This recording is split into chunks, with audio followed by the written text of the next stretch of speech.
अस्सलाम वालेकुम। आज एक मैंने जो मुकदमा एक नया मुकदमा लिया उसमें एक बड़ा जो है ना वो टेक्निकल का सा सवाल मेरे सामने आ गया। बड़े हमारे अच्छे मेरे क्लाइंट हैं उनकी पूरी फैमिली के केसेस मैं करता हूँ। तो वो मेरे पास आए उन्होंने कहा जी आपकी कम्युनिटी में अगर कोई बंदा, कोई वुकला साहिबान, कोई वकील अगर हमारे साथ फ्रॉड करता है, तो हमारे साथ कौन खड़ा होगा? ना हमारे साथ पुलिस खड़ी होती है, ना हमारे साथ कोई और इदारा खड़ा होता है, ना एफआईए खड़ा होता है, ना बार काउंसिल अक्सर खड़ी होती है। तो हमारे साथ कौन खड़ा होगा, हम कहाँ पे जाएँ? मैंने उनको अवॉइड किया, मैंने कहा जी आप अपना मेरिट पे देखते हैं, आपका केस इंशाल्लाह करवा लेते हैं। उन्होंने फ़ाइल मेरे पास रखी और वो फ़ाइल में उन्होंने कहा कि जी हम ये नहीं कह रहे आपको कि जी आप बार काउंसिल में एप्लीकेशन दें या उनके खिलाफ आप कार्रवाई करें, वो आपका अपना है। हम चाहते हैं आप जितनी भी फ़ीस माँगें, हम उसके लिए आपको देंगे और आप इसमें ज़रूर करें। हमने 1-2 वकीलों से बात की है, वो कह रहे हैं हम अपने भाइयों के खिलाफ नहीं खड़े होते। मैंने कहा जी ये बात तो बिल्कुल ठीक है। हम भाई हैं, अब हमें नहीं पता कि आपके पास गलत इन्फॉर्मेशन मिल गई है, उन्होंने आपसे ज़्यादती की है वकील साहब ने कि नहीं की। एनीवेज़ फिर हुआ ये कि उनकी एक अपील उन्होंने मुझे कहा कि आपने फ़ाइल करनी है। उस अपील में जब मुझे फैक्ट्स उन्होंने दिखाए तो नीचे जो उन्होंने मुकदमा किया हुआ है उसमें नॉमिनेटेड हैं एक वकील साहब और वो वकील साहब का कंडक्ट इंक्वायरी में सामने आया कि वकील साहब वहाँ पे मौके पे खड़े होके कब्जा करवाने की कोशिश करते रहे और वो मौके पे ज़मीन पे गए और वहाँ पे उन्होंने सारा कुछ किया 1-5 की कॉल रिकॉर्डिंग भी मौजूद है।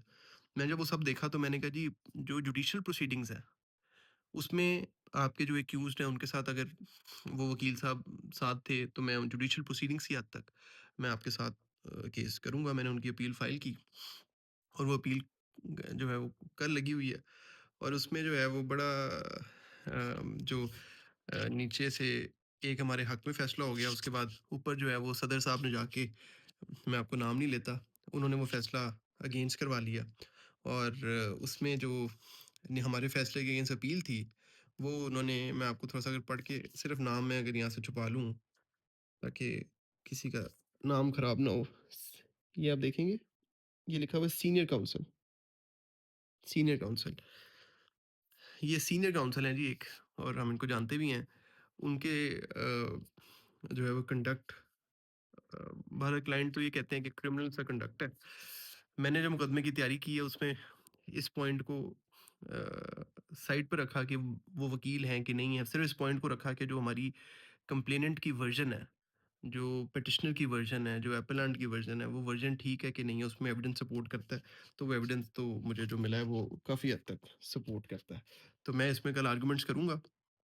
होपफुली वहाँ पे कोई सिचुएशन क्रिएट ना हो अदालत में और आपको पता है जहाँ पे इंसाफ हो तो हमें साथ खड़ा होना चाहिए अपने साइल का भी और बार काउंसिल्स के रूल भी ये कहते हैं कि हमें जो है वो लाजमी साथ खड़ा होना चाहिए और अब ये केस के लिए हमें फ़ोन आना शुरू हो गए हैं। एनीवेज इसमें क्या सिफारिश है हमने तो मेरिट पे आर्ग्यू करना है।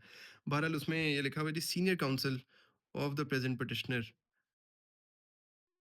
filed application under section FLANA CRPC before Honorable Trial Court with the evidence that the charge is groundless and there is no slight probability of the offense.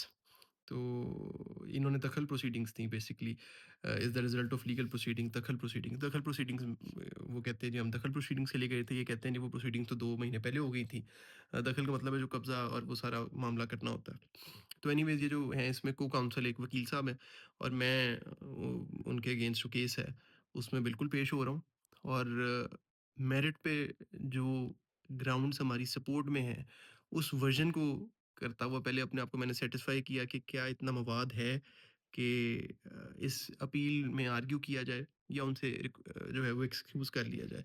लेकिन जब वो तमाम उनका फैमिली मेरे पास आई उन्होंने आके बताया इंतहाई पढ़े लिखे लोग हैं। उन्होंने सारी बातें बताई और फिर मुझे एक वीडियो भी दिखाई इस्लामाबाद की आईजी ऑफिस की, जहाँ पे वो वकील साहब भी बैठे हैं और वो जिस तरह की बात कर रहे हैं और वो जो कर रहे हैं एनीवेज़, तो हमारी ये अपील कल लगी हुई है। कोर्ट में बताने का मकसद ये है कि अगर आपकी वर्ज़न, आपकी कंटेंशन ठीक है, आप झूठ नहीं बोल रहे, तो वो बेशक जो दूसरा बंदा है जिसके अगेंस्ट आपने केस फाइल किया हुआ है, मतलब मेन जो इसमें जो हमारे रिस्पोंडेंट हैं वो तो प्राइवेट बंदे हैं, वो कोई और हैं। और साथ में उनके को एक्यूज़ जो हैं वो 2 वकला हैं। तो बहरहाल अब उनकी तरफ से देखते हैं क्या बनता है कल कोर्ट में, लेकिन आपको बताने का मकसद ये है कि अगर आपने वकालत करनी है तो फिर हिम्मत भी करनी है और सच्चाई के साथ खड़े होने की हिम्मत करनी है। गलत किसी का साथ नहीं देना। Thank you so much.